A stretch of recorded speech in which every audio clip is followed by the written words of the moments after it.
Ano ang ibig sabihin ng mababang antas ng creatine? Kaya kailangan muna nating maintindihan kung ano ang creatine.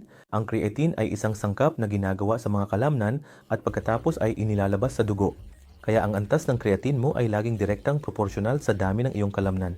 Kaya kapag mababa ang creatine mo, isipin natin na ikaw ay lalaki, may katamtamang pangangatawan, at ang bigat mo ay 6 na kilo. Ang dapat na antas ng creatine mo ay nasa pagitan ng 0.8 hanggang 1 o mas mababa sa 1.1. Kung mas mababa pa rito, mas mababa kaysa sa pinakamababang halaga ng pagsusuri, ibig sabihin ay mas kaunti ang iyong muscle mass. Ibig sabihin nito ay kulang ka sa pagkain ng protina. Lumiliit ang iyong mga kalamnan na hindi maganda. Sa paglipas ng panahon, kapag patuloy mong ginagawa ito, kapag lumiit ang muscle mass at bumaba ang creatine, maaaring magkaroon ng pamamaga sa katawan na nangangahulugang kulang ka sa nutrisyon at mas madali kang kapitan ng impeksyon. Kaya ang mababang creatine ay katumbas ng mababang muscle mass. Ibig sabihin nito ay hindi ka kumakain ng sapat na protina. Kapag mababa ang iyong creatine, magpatingin para malaman ang iyong muscle mass, saan kulang ang dieta, at pagkatapos ay baguhin ang pagkain.